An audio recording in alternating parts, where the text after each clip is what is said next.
여러분, 여호와는 나의 목자시니라고 하는 그 고백을 좋아하시죠? 네. 하나님이 나의 목자 되신다는 것, 이 목자라고 하는 이미지는 그리스도인이라면 좋아하지 않는 사람이 거의 없을 겁니다. 근데 그 예수님을 믿지 않는 사람들도 사실 이 시편 23편은 참 좋아한다고 그래요. 미국에 있는 영화들을 보면 장례식에 사용되는 구절은 다 이겁니다.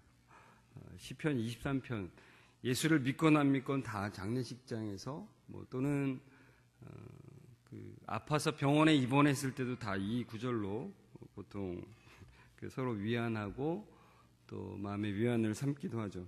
근데 이제 목자라고 하는 이미지가 우리에게 되게 친숙한 것 같지만 사실은 우리는 이야기로만 사실 듣고 또 그림으로만 보기 때문에 실상으로 보자면은 사실 생소한 그 이미지가 바로 목자에 대한 이미지입니다. 보통 우리가 이제 그 푸른 초장에 예수님이 한 마리 양을 안고서 있는 그 그림을 많이 보기 때문에 내가 저기 안겨 있는 양이야 이렇게 생각을 종종 하지만 실제로는 목자가 양을 어떻게 돌보는지가 참 잘 와닿지 않는, 그러니까 추상적인 느낌이 많이 드는 때가 많이 있다는 거죠. 실제로 그렇습니다. 그런데 우리가 좀 더 목자와 양의 관계에 대해서 조금만 더 알아간다면 시편 23편은 우리에게 훨씬 더 커다란 풍성한 놀라운 힘을 우리에게 줄 것입니다. 그 말씀의 능력을 우리에게 줄 것입니다. 여러분, 우리는 목자하면 되게 좋다라고 생각하는데 이스라엘 사람들에게는 상당히 이게 힘든 직업입니다. 목자 그러면 굉장히 낭만적일 것 같고 되게 뭔가 행복할 것 같지만 실제로는 매우 고된 일이었습니다. 왜냐하면 쉬지 못하고 일해야 되기 때문에 그렇습니다. 보통 우리는 8시간 일하고 나머지 시간은 쉼을 갖잖아요. 또는 물론 야근을 하면 좀 더 하지만 이 목자라는 직업은 그게 없습니다. 퇴근이 없이 그냥 24시간 내내 양과 있어야 될 때가 종종 있습니다. 양을 우리의 밤에 집어넣으면 그래도 밤에는 자기가 편안하게 잘 수 있지만 어떤 때는 양을 우리에 못 집어넣고 밖에서 자야 될 때도 있습니다.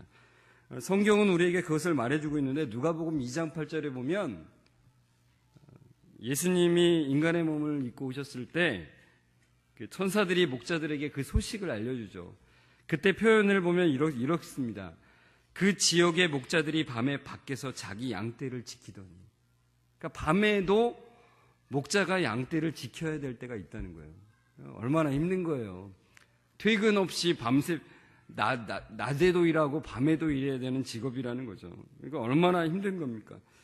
사무엘상 16장에도 보면 이 사무엘이 이새의 집을 방문했을 때 다윗은 그곳에 없었습니다. 왜냐하면 막내 아들이라는 이유로. 우리는 막내 아들 하면은 아주 제일 고생시키지 않는 자리에 있어야 되는데 그 당시에는 그렇지 않았던 모양입니다. 막내 아들이기 때문에 가장 험하고 힘든 일을 중요하지 않다고 생각하는 그 사람을 거기에 배치시켜서 일하게 한다는 거죠. 그러니 우리가 생각하기에는 목자는 굉장히 좋은 직업 같고 평안하고 낭만스러울 것 같지만 실제로는 고되고 하찮은 일로 여겨졌던 것을 우리가 알 수 있다는 겁니다. 그런데 이 다윗이 왜 하나님을 표현하는데, 그렇게 좋은 하나님을 표현하는데 왜 더 고상하고 더 멋진 직업으로 표현하지 않고 여호와는 나의 목자시니라고 그렇게 표현을 했을까요? 그 이유를 우리가 알 수 있는데 성경을 통해서 알 수 있습니다. 그가 소년 시절에 그 형들이 전쟁터에 나간 것 때문에 아버지의 심부름으로 이제 그 전쟁터를 갔다가 골리앗이라고 하는 장수 때문에 벌벌 떨고 있는 이스라엘 백성들의 모습을 보게 되죠. 그래서 자신이 나가서 싸우겠다라고 말할 때 사울에게 이렇게 말합니다. 다윗이 사울에게 말하되 주의 종이 아버지의 양을 지킬 때에 사자나 곰이 와서 양떼에서 새끼를 물어가면 내가 따라가서 그것을 치고 그 입에서 새끼를 건져내었고 그것이 일어나 나를 해하고자 하면 내가 그 수염을 잡고 그것을 쳐 죽였나이다. 그러니까 다윗은 자기가 목자를 해보면서 목자가 어떤 건지 아는 거예요. 몸소 실제로 경험하면서 그것을 목자가 어떤 건지 아는 거예요. 목자는 자기의 목숨을 위해서 싸우지 않는다는 것을 자기가 아는 거예요. 자기 목숨을 위해서 싸우는 게 아니라 자기의 양의 목숨을 위해서 싸우는 게 목자라는 거죠. 그러니 다윗의 입장에서는 내 목숨을 위해서 싸워줄 분이 있었으면 좋겠다라고 생각하지 않겠습니까? 자기가 그걸 해보니까 자기 목숨을 위해서 싸우는 게 아니라, 목숨을 걸고 싸우는 게 아니라 그 양의 목숨을 위해서 자기의 목을 걸고 싸우는 그 목자, 자신이 그걸 경험해 보면서 나도 이런 목자가 있으면 얼마나 좋을까. 그런데 말씀을 통해서 살아가면서 하나님이 그런 분이시라는 것을 그가 진짜 알았다는 거죠. 나를 위해서 그 목숨을 내어놓는 하나님이시라는 것을 그가 알았다는 거죠. 그가 사울 왕에게 골리앗에게 싸우러 나가겠다고 하면서 이어서 이렇게 말합니다. 여호와께서 나를 사자의 발톱과 곰의 발톱에서 건져내셨은즉 나를 이 블레셋 사람의 손에서도 건져내시리이다. 나의 목자는 하나님이시라는 고백이에요. 이게 여호와께서 나를 사자의 발톱과 곰의 발톱에서 건져내셨습니다. 그러니까 자기가 양을 위해서 싸우고 있는 그 순간에 하나님은 나의 목자가 되어서 나를 지키고 나를 인도하신다는 고백을 하고 있다는 거죠. 목자는 너무너무 힘들고 어려운 직업입니다. 불철주야 양들을 위해서 쉬지 않고 일해야 되는 거예요. 그런데 하나님께서는 주무시지도 않고 졸지도 않으시면서 그의 양들을 지키신다는 거죠. 그러니 이 목자를 해본 그 다윗이 하나님은 이런 분이시구나. 나는 이렇게 힘들지만 하나님은 전능하신 하나님으로서 모든 시간 동안 나를 지켜주시는 하나님이시구나. 그렇게 고백하는 거죠. 자, 우리가 또 목자에 대해서도 모르지만 양에 대해서도 잘 모르죠, 사실. 저기 우리나라에서도 양이 있긴 있지만 아주 특별한 데 가 있고 또 양을 키워보지 않은 사람은 뭐 그냥 겉으로 한 번만 본다 해도 그 양을 제대로 알 수 없는 거죠. 양은 우리가 이제 이 시편 23편에서 볼 수 있는 아주 중요한 특징이 있는데요. 사실은 양은 무력한 동물이라고 합니다. 목자의 도움이 없이는 한순간도 살아갈 수 없는 동물이라는 거죠. 그러니까 독립을 선언했다가는 다른 동물에게 그냥 바로 물려 죽을 수밖에 없는 그런 동물. 그리고 스스로는 푸른 풀밭을 찾지 못해서 굶어 죽을 수밖에 없는 그런 동물. 양은 한번 뒤집어지면 스스로 일어날 수가 없대요. 어떤 때 뒤집어지냐면은 털이 너무 많거나 살이 쪄가지고 이게 자기 몸을 가눌 수 없는 양들이 있답니다. 또는 임신한 양은 또 이게 너무나 커서 한번 뒤집어지면은 일어날 수가 없대요. 그 옆에서 일으켜줘야 되죠, 목자가. 얼마나 무력한 짐승입니까? 그렇게 뒤집어지면은 그냥 놔두면 죽는 거예요. 다른 양들이 못 일으켜줍니다. 목자가 일으켜주는 거죠. 그 다음에 무력한 것과 더불어서 또한 양은 어리석은 짐승이래요. 그래서 길을 잘 잃어버린다고 합니다.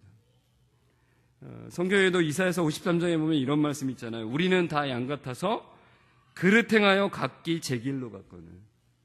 각기 제 길로 가다가 자기 길로 길을 잃어버리는 그런 존재라는 것입니다. 또 너무나 어리석어서 스스로 초장을 찾을 수도 없는, 그리고 찾는다 해도 자기가 먹었던 풀을 끊임없이 그 자리만 먹는 게 양이라고 합니다. 그래서 풀만 먹는 게 아니라 뿌리까지 다 뜯어먹는 양이래요. 그래서 결국은 그 주변 지역을 완전히 초토화시켜서 자기들이 더 이상 먹을 양식이 없어져 버리게. 더 이상 목자가 다른 곳으로 인도하지 않으면은 그러다 굶어 죽는 거예요. 근데 여러분, 이 두 가지 무력한 것과 어리석은 것을 가만히 생각해 보면 참 양은 어리석구나. 양은 무력하네. 이렇게만 생각할 게 아니라 이게 얼마나 우리 자신을 잘 설명해 주는지, 참 양은 하나님께서 인간의 모습을 보라고 만드신, 창조하신 것이 아닌가라고 할 정도로 우리의 모습을 너무나 잘 보여주고 있다는 거죠. 뒤집어진 채 하나님의 은혜가 없이는 스스로는 일어날 수 없는 존재. 그런데 뒤집어 있는 채로 살아가는 게 정상인 것처럼, 그게 정상이라고 생각하고 살아가는 존재. 그것이 바로 인간이라는 거죠. 그 양의 모습을 가지고 있는 것이 인간이라는 거죠. 자기의 욕심 때문에 그 욕심이 가리키는 그것, 그 풀만을 계속해서 뜯다가 모든 것을 파괴시켜버리는 것이 인간의 모습이죠. 나는 아니라는 표정을 지으지 말아주십시오. 여러분도 그렇지 않습니까? 저의 고백인데, 진짜 욕심이 마음에 있으면 그거밖에 안 보이더라고요. 그 양이 자기 풀을 보고서 그것만 계속해서 뜯어먹는 것처럼, 그래서 결국 뿌리까지 뜯어서 먹을 것을 없애버리는, 파괴시켜버리는 것처럼 우리는 그게 전부 다인 줄 알고 거기에 달려드는 거죠. 근데 그게 우리의 주변을 다 파괴시킨다는 것입니다. 여러분, 양은 이렇게 무력하고 어리석기 때문에 목자가 필요하다는 거예요. 그러니까 여러분, 우리가 양과 같은 존재라는 것을 알아야만 목자가 필요한 존재가 되는 거예요. 근데 나는 잘났어, 나는 잘해, 나는 나 스스로도 잘 먹고 잘 살 수 있어라고 생각하면 목자가 필요 없는 거죠. 여러분, 양에게는 목자만 있으면 됩니다. 양에게 필요한 것은 풀도 아니고 옷도 아니고 울타리도 아니고 잠자리도 아니에요. 그건 잠깐만 주어지면 끝나는 거기 때문에 그렇습니다. 그렇기 때문에 양에게는 목자만 있으면 나머지는 다 따라오는 것이라는 겁니다. 마찬가지로 우리도 그래요. 우리에게는 목자 대신 여호와 하나님만 있으면 됩니다. 그러면 나머지는 저절로 따라오는 거예요.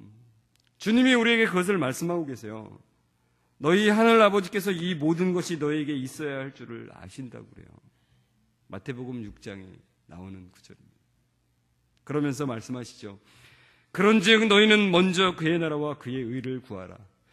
그리하면 이 모든 것을 너희에게 더하시리라라고 말씀하십니다.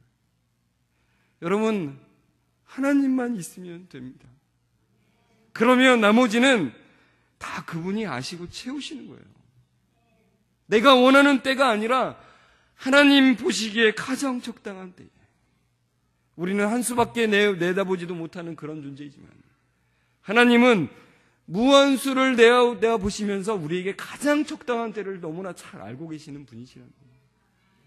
그래서 하나님만 있으면 됩니다. 여호와 하나님만 우리의 목자로 계시면 다 되는 거예요. 그런데 우리가 그것을 잘 믿지 못하는 거죠. 필립 켈러라고 하는 사람이 그 양과 목자라고 하는, 또 다른 제목은 목자의 관점으로 본 시편 23편 뭐 이런 제목으로 번역이 되어 있는데, 거기에 이런 내용이 있습니다.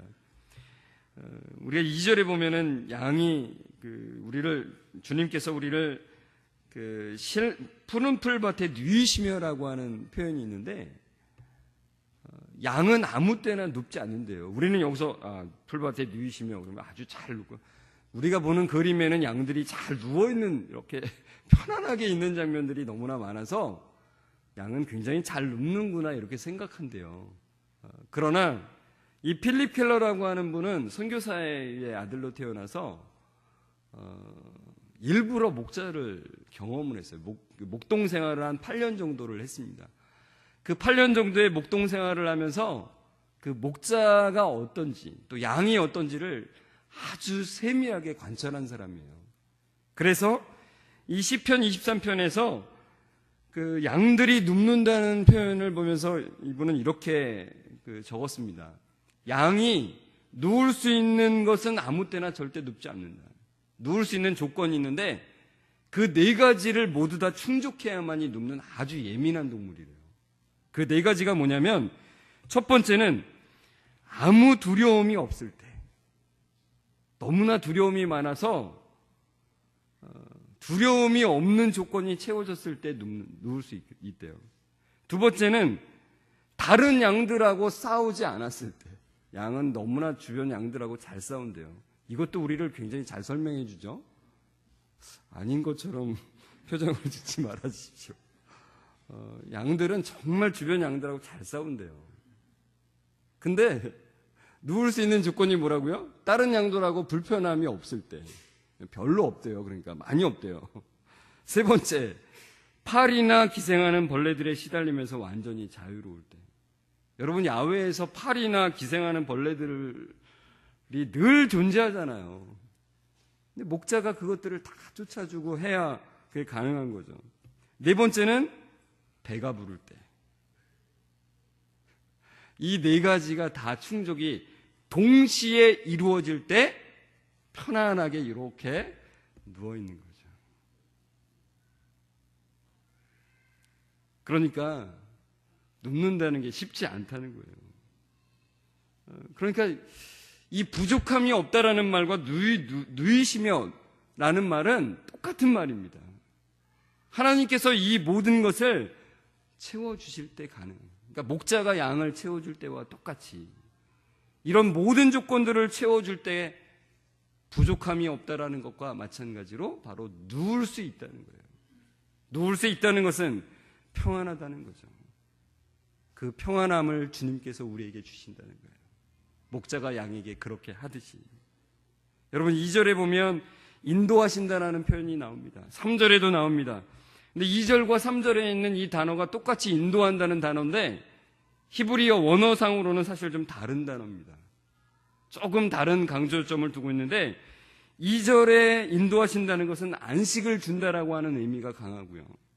3절에 있는 인도하신다는 것은 안내한다는 것입니다. 목자는 양에게 안식을 줍니다. 주님은 우리에게 안식을 주십니다. 목자는 양을 안내하죠. 바른 길로 인도합니다. 하나님은 우리를 바른 길로 인도하시는 것이에요. 참된 안식을 주시는 선하신 목자십니다. 그분이 우리를 인도하신다는 거죠. 그분은 우리의 영혼을 소생시킵니다. 우리 스스로는 하나님께로 돌이킬 수 없는 존재인데 우리에게 믿음을 주시고 우리가 하나님을 바라볼 수 있도록 인도하신다는 것입니다. 마지막으로 제가 한 가지만 말씀드리려고 합니다. 이 시편 23편에 있는 동사들이 여러 개 나오는데 그 동사들이 이 말은 잊어버리셔도 됩니다. 미완료 시제로 쓰여졌습니다. 근데 이 의미가 뭐냐면 이 미완료 시제는 현재로도 해석이 가능하고 미래로도 해석이 가능합니다. 그런데 이 미완료 시제가 강조하고 있는 건 무엇이냐면 지속성을 강조하고 있다는 거예요. 어제도 오늘도 내일도 과거와 현재와 미래가 만나는 시제예요. 그러니까 과거에 대한 감사와 현재에 대한 만족 그리고 장래에 대한 확신이 표현되어 있다는 것입니다. 그러니까 여러분 목자는 한순간만 목자가 아니라 계속해서 목자라는 것 그것을 표현하듯이 하나님은 우리가 어떤 한순간에 우리가 편안할 때만 우리를 인도하시는 분이 아니라 사망의 음침한 골짜기를 지날 때에도 우리를 동일하게 인도하시고 지키신다는 거죠. 우리는 그러잖아요. 어떤 사망의 음침한 골짜기 참 힘든 곳을 걸어갈 때는 하나님이 나를 인도하지 않나 봐 그렇게 생각하죠. 여러분, 양들도 계절이 바뀔 때는 다른 곳으로 이동을 해야 돼요. 계절이 바뀌기 때문에 약간 높은 지대로 올라가야 될 때, 그리고 높은 지대에서 낮은 지대로 내려올 때가 있어요.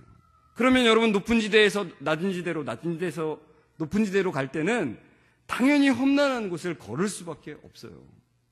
그런데 양의 입장에서는 왜 이렇게 힘든 길을 걸어야 돼? 이렇게 생각할 수 있죠.